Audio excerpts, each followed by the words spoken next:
लाल सलाम, लाल सलाम।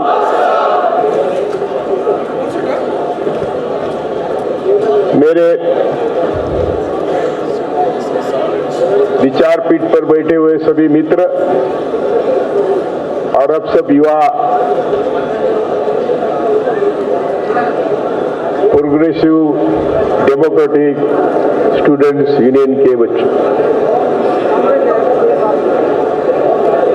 मैं आप सबसे उम्मीद करता हूं कि मेरी थोड़ी भाषण की जो लाइन होती है वो आप शायद परिचित नहीं होंगे, लेकिन जब से आपका संगठन स्थापन हुआ है 1974, तब से मैं बोल रहा हूं, जब मैं सिर्फ वकील था और मैं बोल रहा था कि हमारे सही दुश्मन पहचानने में हमारी गलती हो गई है। आप कैपिटलिज्म के खिलाफ लड़ रहे हैं और आप सब लोग वॉइस ऑफ द वॉइसलेस है, मैं जानता हूं, लेकिन हमारे सभी समस्याओं की जड़ हजारों साल से है और जो जड़ है, जो हमें स्वतंत्र विचार करने नहीं देती, जो हमें स्वर्ग और नर्क, डर और लोभ से डराते हैं, जो हमें ईश्वर के नाम से डराते हैं, और वो हमारे देश पर हजारों सालों से रूल कर रहे हैं। तो हमारे दो शत्रु हैं, एक ब्राह्मण्यवाद और दूसरा भांडवलशाही यानी पूंजीवाद। अब देखिए कि हिटलर ने अपना देश बर्बाद किया था, खुद का देश बर्बाद किया था। मुसोलिनी ने आपका खुद का देश बर्बाद किया था। जापान ने, अमेरिका ने जापान को बर्बाद किया था।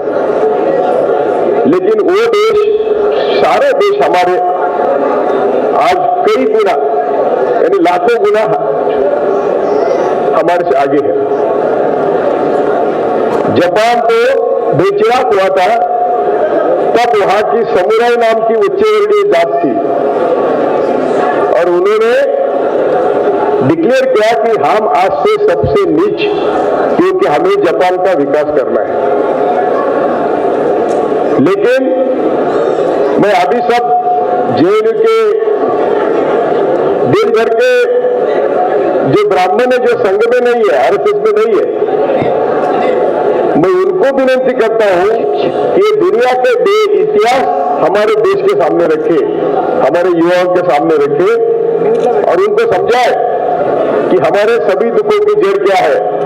अभी हम चर्चा कर रहे थे कि सभी संवैधानिक संस्थाओं पर कब्जा हुआ है और वो हमारे दुश्मनों का कब्जा हुआ है। विचारों से जो हमारे दुश्मन है उनका कब्जा हुआ है। कोई भी पब्लिक फिगर किसी भी मंदिर में जाने से खुद को रोकना चाहिए, क्योंकि ये हमारा संविधान है। संविधान कहता है कि जो आपको करना है उसका दिखावा मत करो। कोई भी पब्लिक फिगर है वो राम मंदिर का पुजारी नहीं बन सकता है। प्राइम मिनिस्टर, चीफ जस्टिस, जजेस तो ओपनली बोल रहे हैं कि मनुस्मृति का संविधान होना चाहिए। डॉक्टर बाबा साहेब अम्बेडकर, पंडित जवाहरलाल नेहरू और कई लोग थे जिन्होंने अपनी जान लगाकर संविधान बनाया है। संविधान में जो प्रावधान है या जो वोटिंग का राइट है, उसके लिए भी उन लोगों को बहुत कष्ट करना पड़े हैं। हम वोटिंग पैसे से देते हैं, किसी जाति से देते हैं, और जैसे आप जैसी पार्टियां हैं उनको मान्यता नहीं मिल रही है, पार्लियामेंट में जाने की संधि नहीं मिल रही है। एक आध दूसरा जाता है पार्लियामेंट में तो वो बोल नहीं सकता ज्यादा। जो हो रहा है आज उसकी सब जड़ है, जड़ हम समझनी चाहिए। जैसे कि हम अभी टीवी देखते हैं तो अभी बच्चे हैं, उनको समझना चाहिए कि कोई थम्सअप पीता है और आकाश में उड़ता है, कोई साबुन लगाता है और गोरा होता है, ये होता नहीं कभी। ये सब हम सबको फंसाने की चाल है। कोई ईश्वर दिखाता है कोने में घर के और उससे मिल गया, किसी को कुछ नहीं मिला आज तक। ईश्वर या मूर्ति ये देखने की चीज ही नहीं, ये किसी को कुछ नहीं देती है। वैसे ही ये जो सब ये दोनों ब्राह्मणवाद और कैपिटलिज्म की, पूंजीवाद की एक साठगांठ है। तुम घर पे नाम पे लूटो, हम आर्थिक नाम पे लूटेंगे। और हम सब लोग रात दिन एक मिनट में नहीं जाता है, हम इनके लिए टैक्स देते हैं, उनके लिए पैसे देते हैं। आजकल तो छाछ पर भी टैक्स है। और ये जीएसटी, ये जो मोदी खुद सीएम थे तो जीएसटी को विरोध करते थे। पहला मोदी ने जो हमारे ऊपर हमला किया वो नोटबंदी का किया, बाद में जीएसटी का किया। और जब कोविड आया तो हमें थालियां बजाने, दिए लगाने की बात करी, साइंस की बात नहीं करी। दुनिया में हमारे सबसे ज्यादा लोग मर गए हैं और वो आंकड़ा भी हमें सही आंकड़ा नहीं मिलता है। अभी हम बात कर रहे थे कि यहां से बाहर कैसे निकलेंगे। इतना सादा रास्ता नहीं है, सीधा रास्ता नहीं है। आप लड़ते हैं, ये बहुत अच्छी बात है। संघर्ष ही जीवन है और संघर्ष के बिना कुछ नहीं होगा। लेकिन वो संघर्ष किसके खिलाफ होना चाहिए, हम किसके साथ किसके खिलाफ लड़े, ये हमारी दिक्कत है, हमें समझाया नहीं जाता। और ये जो हो रहा है ये हजारों साल से हो रहा है, हजारों सालों से हो रहा है। मैंने अभी उदाहरण दिया आपको कि तीनों देश बर्बाद हुए थे, हमारा देश कभी बर्बाद नहीं हुआ। मैं तो कहता हूं कि आप इतिहास पढ़िए, मुगलों के जमाने में हमारे भारत की जीडीपी नंबर 1 थी, हमारे भारत का एक्सपोर्ट नंबर 1 था। हमारे बंदर में जितने जहाज थे वो जहाज यूरोपा अमेरिका मिलके भी नहीं थे। छत्रपति शिवाजी ने नेवी स्थापन करी थी और छत्रपति शिवाजी महाराज ने पहले मनुस्मृति को धक्का दिया था। जो नीचे के तबके के लोग हैं पिरामिड में, उनको सत्ता दी, उनको किलेदार बनाया। और जो मुसलमान थे उनको अपने सैन्य में लिया। हिंदू मुसलमान कुछ नहीं था। आज जो बोल रहे हैं कि शिवाजी हमारा है, उनका राज्याभिषेक नहीं होने दिया। संभाजी महाराज को, शिवाजी महाराज को छल कपट से मारा। ये सब करके भी वो इतिहास बदलते हैं, हर दिन इतिहास बदलते हैं, हर दिन हमको झूठ परसते हैं। एक भी उनका स्वतंत्रता आंदोलन में आदमी नहीं था, एक भी किसी ने आपकी जिंदगी न्यौछावने की, संपत्ति न्यौछावने की। पंडित नेहरू ने अपनी 200 करोड़ की जायदाद जब स्वतंत्रता हुई देश को दी। उनके पिताजी ने भी सब आपका कांग्रेस को दिया था। और मैं किसी पार्टी का नहीं हूं, लेकिन मैं जानता हूं कि देश में सच नहीं बोला जाता है और सच जानबूझकर नहीं बोला जाता है कि आप बहके रहे, आप मुद्दे पर ना आए। तो जो हमारा एजुकेशन है, अभी बोल रहे थे कि यहाँ एक भी वाइस चांसलर नहीं है, सब IAS ऑफिसर सोसाइटी का देश भर में। अभी JNU की मैं बात कर रहा था, एक लड़का मुझे मिला, विद्यार्थी मिला, तो सब उसका भव्यकरण हुआ है। JNU एक इंस्टीट्यूशन थी जहां हमारे लोग, यानी लाल सलाम वाले लोग ज्यादा थे, काम कर रहे थे और जो देश के नेतृत्व में आए। लेकिन अभी वहां में देश भर बोलने की परवानगी नहीं है। अभी नए जो कानून आए हैं वो कानून कहते हैं कि आप टेररिस्ट है क्या नहीं, ये कोर्ट में तय करेगा, सरकार तय करेगा। यानी तड़ी पार होम मिनिस्टर तय करेगा कि हम टेररिस्ट है या नहीं। नक्सलाइट है नहीं। मोदी खुद बोलता था कि नक्सलाइट हमारे हैं, हमारे लोग हैं। अभी बोलता है हम सब लोग अर्बन नक्सलाइट हैं। मेरे खिलाफ तो कई देश राज्य में केसेस चल रही है, लेकिन डरने से कुछ नहीं होगा। उनका काम वो कर रहे हैं, वो दमन कर रहे हैं। आज किसी का भी आवाज आप सुनते नहीं। ये आपको देखा, नाचते हुए देखा तो मुझे बहुत अच्छा लगा।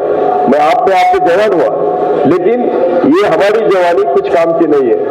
आपको लड़ना है, आपको ही इस देश की जो धुरा है, जो कारोबार है, संभालना है। आप देखो कहीं भी जाओ, कहीं भी जाओ, हमें स्वतंत्र बोलने की परवानगी नहीं है और हमें स्वतंत्र बोलने की बुद्धि भी नहीं दी जाती। जो संविधान ने हमें अधिकार दिए थे वो सब निकाल लिए। संविधान का आप पर अमल हुआ ही नहीं। क्यों नहीं हुआ? क्योंकि संविधान के खिलाफ ये जमात थी पहले से। इन्होंने तिरंगा जलाया, बाबा साहब का पुतला जलाया। ये संविधान हमारा नहीं कहा। संविधान की शुरुआत क्या होनी चाहिए, इस पर भी बहस हुई थी। वो बोले थे ओम नमो गणेशाय करा, आर्यवर्त करा।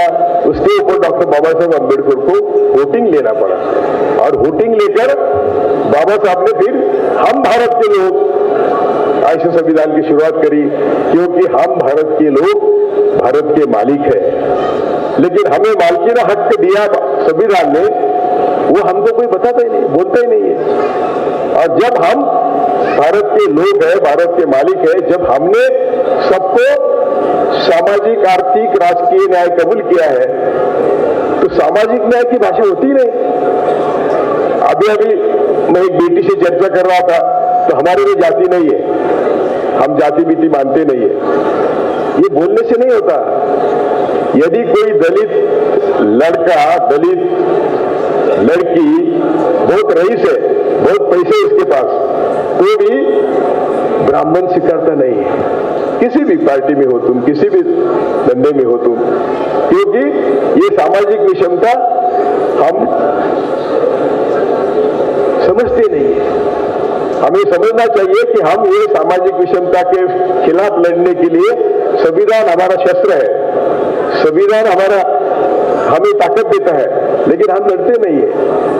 आज तो सामाजिक विषमता के खिलाफ लड़ने का कोई औपचार नहीं है, शस्त्रों का कोई इस्तेमाल नहीं करता है। वैसे ही आप स्वतंत्रता आंदोलन देखो, स्वतंत्रता आंदोलन में इन सब ने नकारा था। उनका सबसे बड़ा बंगाली नेता मुखर्जी, उन्होंने 1942 में ब्रिटिशों को लिखा था कि आप चिंता मत करो, स्वतंत्रता आंदोलन को हम कुचल देंगे। गोलवलकर ने कहा कि आप ब्रिटिशों के लड़ने से क्यों समय गंवाते हैं? हमको तो, हमारे शत्रु तो मुसलमान और क्रिश्चियन है। सावरकर ने यही कहा। टिळक ने कहा कि हम अंग्रेजों को सत्ता देने को तैयार है, लेकिन उन्होंने इस देश के ब्राह्मणों को सत्ता देनी चाहिए।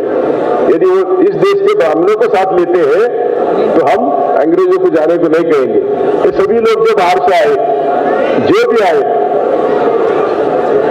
क्या हो गया है? बच्चों को अंग्रेजी चाहिए, हिंदी चाहिए, क्या चाहिए? सब लोग बच्चे जा रहे हैं, कोई बात नहीं।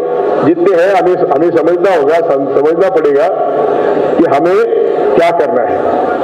तो मैं बोल रहा था कि इन्होंने स्वतंत्रता आंदोलन को साथ दिया। सुभाष चंद्र बोस की जो स्वतंत्रता आर्मी थी, उसके खिलाफ सावरकर ने आर्मी खड़ी करी थी और वो सुभाष चंद्र के बोस के खिलाफ आर्मी भर्ती कर रहे थे। गोलवलकर, सावरकर ने तो कहा कि मुस्लिम हमारे शत्रु है और उनका निपात करने के लिए उनके जो बहनें हैं, गरोदर, उनके पेट फाड़ना चाहिए और वो बच्चा पेट में मारना चाहिए। सावरकर के ये लिखित है। और ये सब जो हम, ये हिस्ट्री है, वो अभी हमको कोई सिखाएगा नहीं, ना हमें कोई बताएगा, ना एजुकेशन में उसका अंतर्भाव है। और एजुकेशन में तो अभी उल्टा कह रहे हैं कि सावरकर, गोलवलकर भी स्वतंत्र सैनिक थे। सावरकर ने जो अपनी जिंदगी में लिखा है, जितना भी लिखा है, वो सब हमें बर्बाद करने के लिए लिखा है। वो कहते हैं कि जो भी भारत में जन्मा वो सब हिंदू है, हिंदू बीज का है। आप जरा पढ़िए। और आज हिंदू राष्ट्र की भाषा हो रही है। सरदार पटेल ने कहा था कि हिंदू राष्ट्र एक पागलपन है। सुभाष चंद्र बोस ने कहा था कि आरएसएस, और भगत सिंह, सुभाष चंद्र बोस ने कहा था कि आरएसएस एक धोखा है, धोखेबाज इंस्टीट्यूट है। सरदार पटेल ने भी कहा था कि आरएसएस पर कभी भरोसा नहीं करना चाहिए। नेहरू ने कहा था कि हम, जब आरएसएस बोलता है कि हम पूर्व में जा रहे हैं तो हमें दूसरे 3 दिशा खोजनी है, पूर्व में नहीं जाना है। तो ये जब सब लोगों ने हमको बताया, आपको समझाने की कोशिश करी, हम लोग समझ नहीं रहे हैं। हमारा जो रात दिन जो लड़ाई चल रही है वो अलग रास्ते से चल रही है। हम कभी भी, बाबा साहब ने कहा था कि इक्वालिटी में appear to be fiction, but equality के बिना कोई गवर्नमेंट नहीं चलता। संविधान में भी बाबा साहब ने डायरेक्टिव प्रिंसिपल में कहा है कि जो भी नया कानून आएगा उस कानून में प्रावधान होना चाहिए इक्वालिटी का। अभी इक्वालिटी का तो कोई बात ही नहीं करता। इक्वालिटी की बात करने वाला अछूत है, समता की बात करने वाला अछूत है। तो हम देश को कैसे चलाएंगे? समता के बिना, दोनों समता, सामाजिक समता, आर्थिक समता के बिना हम देश नहीं चला सकते। नई अर्थनीति आई वो भी हमारे संविधान के खिलाफ थी। 90 में जो नई अर्थनीति आई तब से आप बोल रहे हैं कि नई नीति हमारे खिलाफ है। अभी बच्चों को लगता होगा या कोकोला वाला आया, थम्सअप आया, वो क्या हमारे विकास के लिए आया? क्या उद्योगपति के विकास के लिए आया? जो भी आया, टीवी आया, मोबाइल आया, तो मैं तब से बोल रहा हूं, जब मोबाइल आया यानी टेक्नोलॉजी आई तो मैं बोल रहा था कि हमारा देश इतना बुरा है, ये टेक्नोलॉजी का उपयोग मिस इन्फॉर्मेशन के लिए करेगा। क्या कर रहा है व्हाट्सएप, क्या कर रहा है हमारा टीवी, रात दिन टीवी क्या कर रहा है? हमको गलत रास्ते ले जा रहा है। और मोदी कर रहा है। सभी पूंजीवादियों ने ब्राह्मणवादियों के साथ इस देश का आज बर्बादी करी है। देश की इकोनॉमी 100% बर्बाद हुई है। और वैसा नहीं, इतना ही नहीं कि मोदी ने जब 70 साल में लोगों ने सभी सरकारों ने मिलकर 54 लाख करोड़ का कर्ज लिया था, अभी मोदी ने 2 लाख 10 यानी 4 पट 3 पट कर्ज लिया है। और क्या कर्ज का क्या लिया? खुद का एरोप्लेन लिया है, विस्टा बनाया। जब लोग मर रहे थे तो सेंट्रल विस्टा बना रहे थे। जब इतना अच्छा पार्लियामेंट है और वो लीक हो रहा है, राम मंदिर लीक हो रहा है, रास्ते खत्म हो गए, बिहार के सब ब्रिजेस गिर रहे हैं। क्या कारण क्या है? जो पैसा आया वो पैसा उन्होंने देश के विकास के लिए नहीं लगाया। तो ये पैसा ये आमदार खासदार खरीदी करने के लिए लगाते हैं। कर्नाटक में क्या हुआ, महाराष्ट्र में क्या हुआ, मध्य प्रदेश में क्या हुआ? 50-50 करोड़ का सौदा करके एमएलए को खरीदा। और ये खरीदा, ये लोकशाही नहीं है, ये डेमोक्रेटिक ये नहीं है। आपका जो संविधान है, आपकी जो संस्था है, आप तो डेमोक्रेसी जानते हैं। तो ना वो इलेक्टेड सरकार को चलने देते हैं, ना किसी समाज को खुशी से रहने देते हैं, ना जस्टिस देते हैं। क्या जस्टिस की उम्मीद है क्या? 10 साल में सुप्रीम कोर्ट ने क्या किया? एक भी ऐसा डिसीजन नहीं। और फिर सिर्फ अभी देखो कि कश्मीर अच्छा चल रहा था, उनका जीडीपी, उनके एम्प्लॉयमेंट देश में सबसे अच्छी थी, उनके लिए सबका रोजगार था, खत्म कर दिया। लक्षद्वीप खत्म कर दिया, जहां अच्छे लोग रहते थे। मैं खुद जाके आया हूं कश्मीर में, लक्षद्वीप में, तो जो सब अच्छा चल रहा था उसको बर्बाद किया। यानी जब शत्रु होता है और जिसको लड़ाई में जीत नहीं मिलती है, हार मिलने वाली है, तो सभी देश का प्रांत बाय प्रांत बर्बाद करके आगे चलता है। ये जो आगे चल रहा है उनका, वो हम सबकी बर्बादी है। वो जो हम उनको वोट देते हैं या उनके खिलाफ लड़ते नहीं, उनको लगता है कि हमारा चल रहा है। देखो ना, बाबरी मस्जिद गिराई, कुछ कारण नहीं था। महात्मा गांधी का खून किया, कुछ कारण नहीं था। जब जब देश को अच्छे दिन आने की कोशिश होती है, अच्छे दिन लाने की कोशिश होती है, तब भारत में ये लोग गड़बड़ करते हैं। महात्मा गांधी का खून किया, महात्मा गांधी के खून का प्रयास 1935 से चल रहा था। पाकिस्तान का उसका कोई संबंध नहीं था, लेकिन वो कर रहे हैं, उनको करना पड़ रहा है क्योंकि उनको आपको बहकाना है। बाबरी मस्जिद की लड़ाई 500 सालों से कुछ नहीं था, लेकिन वो 92 में यानी 91-92 में नई अर्थनीति आई, तब बाबरी मस्जिद हुई, तब यात्रा निकाली। यानी दोनों जब तक आप कुछ कर रहे हैं तो वो देश को खत्म करते हैं। मैं सभी मोदी छोड़ के सभी प्राइम मिनिस्टर को मिला हूं, सबसे मैंने चर्चा करी है और सबका कहना है कि हम नाकाम रहे। वीपी सिंह, चंद्रशेखर, नरसिंह राव तो मेरे घर आए थे और सब हमारी उसके ऊपर चर्चा हुई कि बाबरी मस्जिद आपने क्यों ढूंढे दी वगैरह। बाकी सब इतिहास में बताने की बात नहीं कर रहा हूँ, कोई बोलने की बात नहीं कर रहा हूँ, लेकिन ये जो सब हुआ है इसकी सभी की जड़ मैं बोल रहा हूँ कि ब्राह्मणवाद है। हमें ब्राह्मणवाद को समझना होगा, ब्राह्मणवाद के खिलाफ लड़ना होगा। और ये लड़ाई हजारों साल से चल रही, हम जीत नहीं सकते, लेकिन तो भी लड़ना है। तो उनको थोड़ा ब्रेक लगता है, वो थोड़े डरते हैं, वैसे वो बहुत डरपोक है। लेकिन आपका संगठन के मुझे बोला कि 4 संगठन हुए हैं, पीडीएस के 4 संगठन हुए हैं। क्यों होते हैं? काम तो एक ही है, लड़ते तो सब मिलके लड़ते हैं तो कुछ और नतीजा आता। मैं बॉर्न कम्युनिस्ट हूँ, मेरा गांव सब कम्युनिस्ट था, महाराष्ट्र में कम्युनिस्ट पार्टी अच्छी थी और मैं बॉर्न कम्युनिस्ट हूँ, लेकिन उनके कितने छल के हुए। अभी तो मुझे जो मालूम है डी राजा की पार्टी है, सीताराम येचुरी बेचारे गए, उनकी पार्टी में सबको मिला हूँ, ये अपने आचार्य भट्टाचार्य जी है, सबको मिला, लेकिन रिजल्ट नहीं है, रिजल्ट आने की कोई उम्मीद नहीं है। इसलिए मैं आपको इतना ही संदेश देना चाहता हूं। मैं बहुत दुखी हूं कि मुझे लगता है कि आपको लगता है हम एम्प्लॉयमेंट के बारे में बोलेंगे, हम महंगाई के बारे में बोलेंगे, हम एजुकेशन के बारे में बोलेंगे, जो सब हमारे प्रॉब्लम है वो सब। अभी आपने महात्मा फुले की हिस्ट्री पढ़ी होंगी तो उन्होंने हमको पढ़ाया, लेकिन उन्होंने हमको क्यों पढ़ाया ये हमको किसी ने पढ़ाया नहीं। महात्मा फुले बोलते थे कि ये जो व्यवस्था है जिसने आपको पढ़ने नहीं दिया, वो हजारों साल से आपको पढ़ने का अधिकार नहीं था, तो वो पढ़ने का अधिकार